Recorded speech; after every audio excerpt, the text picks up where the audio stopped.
This is level 2 of lumbar or low back strengthening.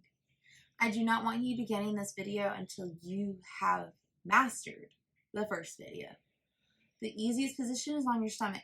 So now we're going to make it just slightly more challenging, and we're going to add one exercise on. So we are going to roll on our backs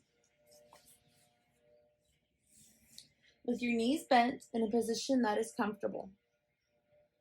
We are going to make that core contraction slightly more difficult. So what we're going to think about doing is knitting our ribs down towards our pelvis. Okay? This should not increase your low back pain. If it does, that's because you're probably bearing down into the mat or using your low back to strengthen by arching up. The position of the mat underneath you should not change. So you are going to think about knitting your ribs slightly down, a gentle contraction of the abdomen. Now, if that is challenging, what you can do is practice with breathing. So take a deep breath in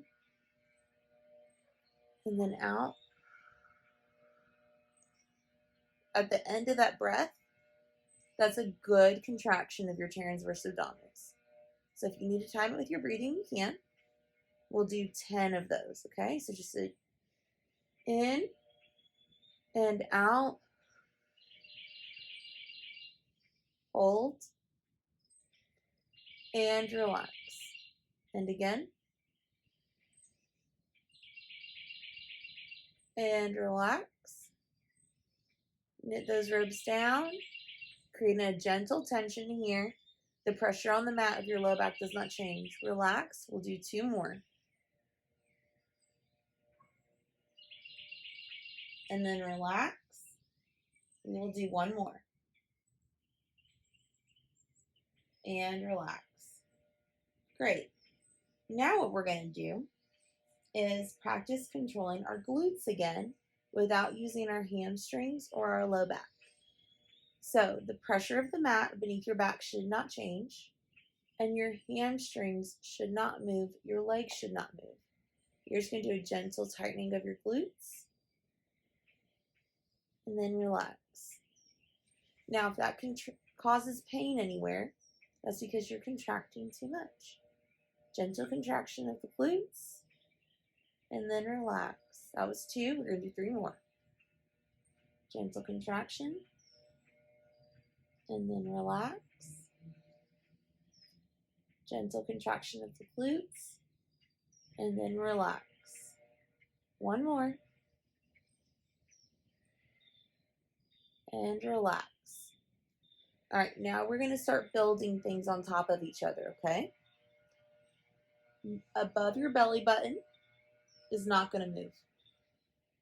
You are going to do what we call an anterior pelvic tilt.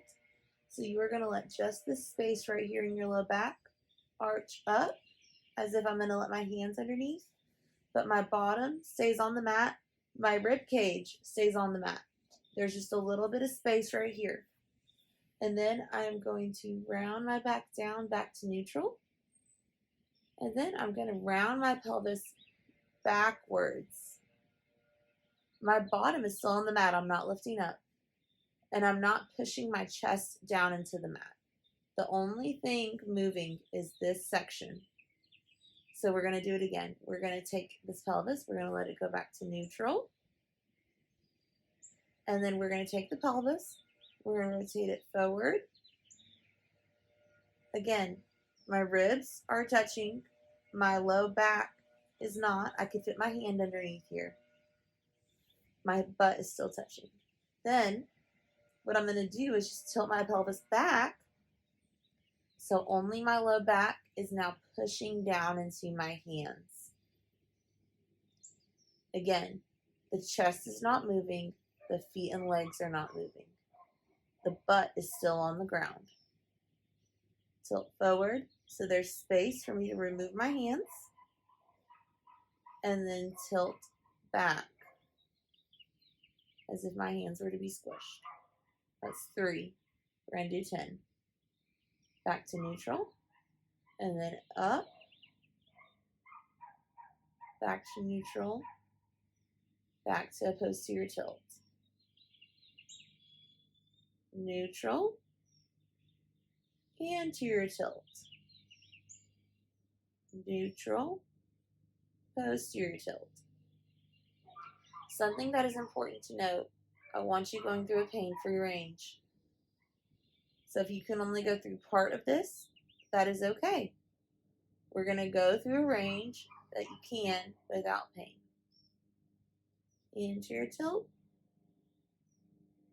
neutral, posterior tilt, neutral. All right, that is it. Good job, guys.